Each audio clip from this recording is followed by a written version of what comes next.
That's right. Coming around for a second dose here on the Dr. Quack podcast. Oh my God, here we go. Had to throw some music on, but yeah, that's what I do.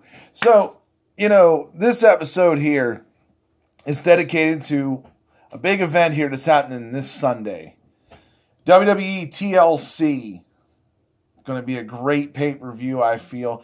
I mean, I've seen a lot of posts, throughout so many pages on Facebook, and social media in general, how fans are, we're going to lower the ratings, and yeah, this is a lot of BS, and we don't really like this the way it's going. But, I got to say, it's not that bad.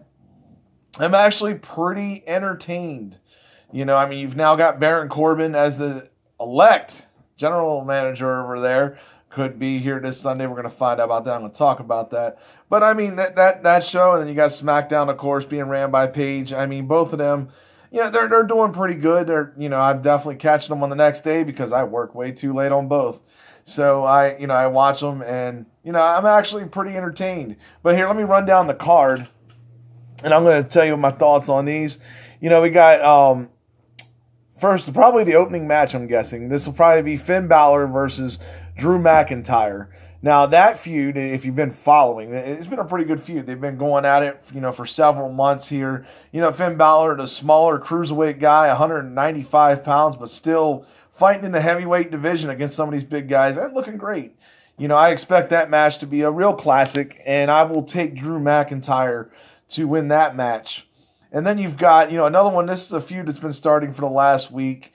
Leo Rush out there running his mouth with Elias. Where you got Elias and Lashley now in a ladder match with a guitar on the top of the pole there. Well, hanging over the ring. Nice gimmick match. I really enjoy those. Elias and Lashley there, have great matches themselves. Top talent going against each other. Eventually one of them may be fighting for the world title, but who knows when that'll happen. So I'm going to take Lashley probably to win this one. I expect Leo Rush to probably be involved, as he always is. This is not a blow-off. I just don't feel like this is going to be the end of this story. And then, there's some positive and negatives right now in the WWE. You got the Mixed Match Challenge. It was a great concept, season one. Miz and Asuka, they ended up winning it. And you had a lot of great matches going out, a lot of top-tier stars. But with this, a lot of people got hurt during the middle of it. So they threw in a bunch of guys that, really shouldn't have been in this. So your final two, your tag team match there is R-Truth and Carmella with their dance breaks. I'm just sitting here like, why? But, it's entertaining. I get it. Versus Jinder Mahal and Alicia Fox there with the Shanti. And, I'm going to take probably R-Truth and Carmella to win this. I like the way they're getting pushed. I feel like they're going to, be featured more on television. I don't say R-Truth's going to win the title, but, he's definitely a talented wrestler, and so is she. Former New England Patriot cheerleader, by the way. Always, right in my heart. But both of them, they do a great job. I feel like they're going to go on. And then you got Randy Orton versus Rey Mysterio in a chairs match. I know it's tables, ladders, chairs. You got to have, TLC in there. And of course that they're, two seasoned pros, probably Hall of Famers. They're going to go out there and they're going to light it up. They're really probably going to, be one of the shining points in this pay-per-view. And, I love the way they're using Randy Orton right now. Randy Orton's coming off very heelish, and that's where Randy Orton is best. He is not a babyface, not a good guy. He is a bad guy, a heel. Just want to make sure that y'all understand that. But he is definitely a great heel when it comes to the business. And whenever he does leave it, it's going to suck without him. He is very talented. He's, what he does. I'll take Orton to beat Mysterio on that. And then you got the big controversy. Will Braun Strowman show up at TLC? Will Baron Corbin win by forfeit, as he's been predicting since it started? His elbow is a legitimate injury. If you've seen the photos of it, it's pretty bad. You know, I do expect Braun to be there, and I almost do expect a squash match. I don't expect Braun to go out there and take a lot just because of the injury, but I expect him to be there so that way they can set up Lesnar and Strowman at the Royal Rumble for the world title. I feel like that's going to be a huge match. Everybody wants to see it. Everybody wants to see it go legitimately, not like Crown Jewel where he gets knocked out with a belt and Braun F5s him 4 or 5 times, because that was just garbage. That was ugly. So I feel like they're going to set it up. It's getting around WrestleMania season, as I always call it. The best 3 months in professional wrestling is the Royal Rumble till WrestleMania. That's where you see anything and everything happen, and a lot of people are usually satisfied with the endings, on the WrestleMania show. So, we continue on here. I will definitely take Braun in a squash. I expect that probably to last about 10 minutes, at best. And then we got the tag titles for SmackDown. Triple threat. You got New Day versus the Usos versus the Bar. I love the Bar. They go like that and they go like that. That's always my favorite right there. But, New Day, they're another talented team. One of the longest reigning tag teams ever, smashing Demolition, in their title reign. And the Usos, of course, up-and-comers, with being from Rikishi's blood. But I would say out of the 3 of those, being a triple threat, I'm going to go with the Bar. I feel like, that would be the smart move to do. I would feel like, you definitely want a heel tag team, because the New Day and the Usos, you don't want them to keep fighting each other. One of them's going to turn heel. So I would expect the Bar to win that one. Also, you got a few other matches here, which is really good. You got Natalya and Ruby Riott going in a tables match. Females, back 10 years ago, you would not see it. The only gimmick match they would do would be bra and panties, which I do miss. Don't get me wrong. Those are great matches, But, now they're actually being used for legitimate matches.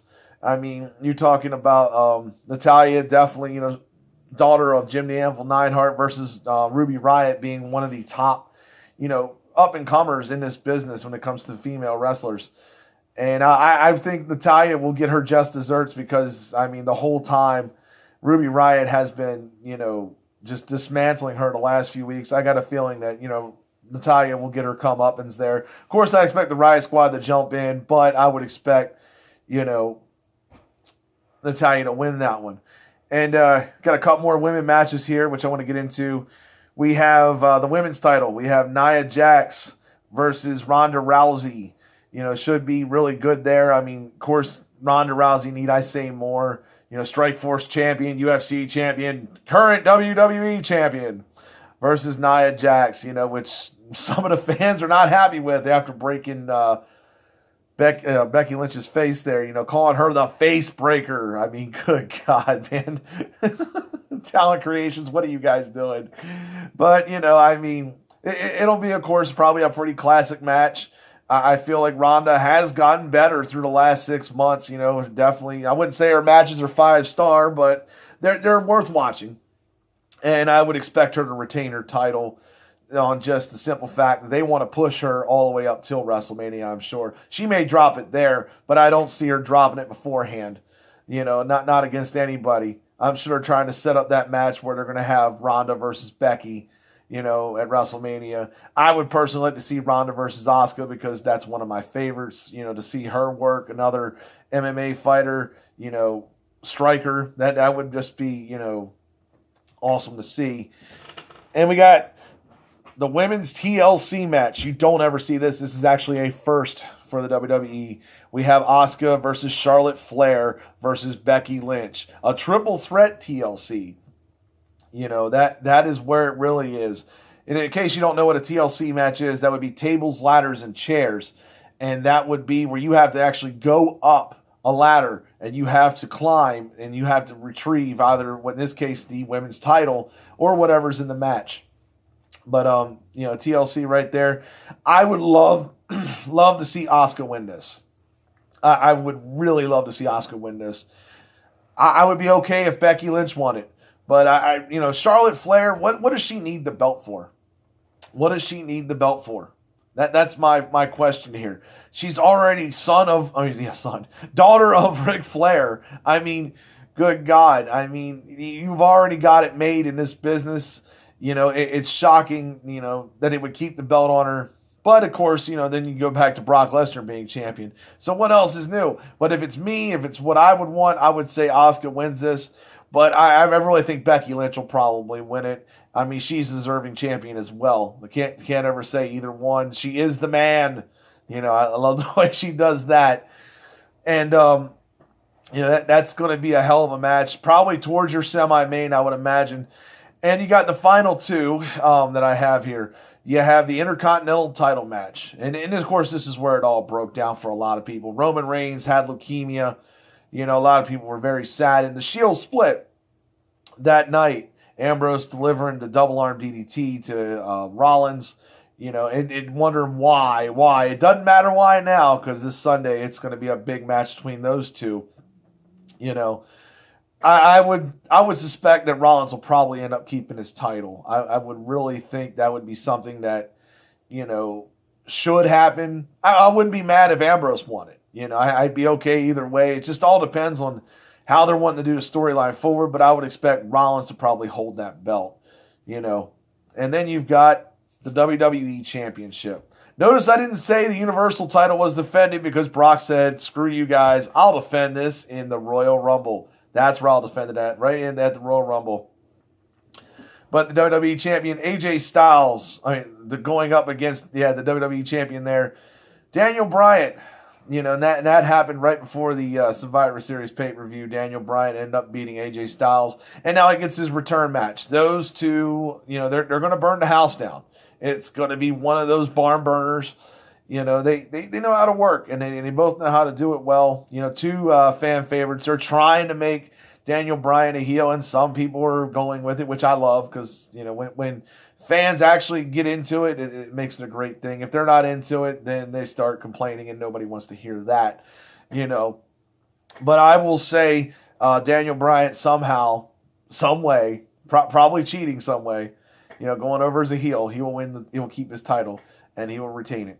And that's my whole rundown of the pay-per-view. Can't wait until this Sunday. Give me your thoughts. Who do you think wins? Who do you think will lose? Will Braun Strowman destroy Baron Corbin? Will Baron Corbin be the GM? There's a lot of things to talk about here, folks. Can't wait to hear your thoughts. Thank you for tuning in.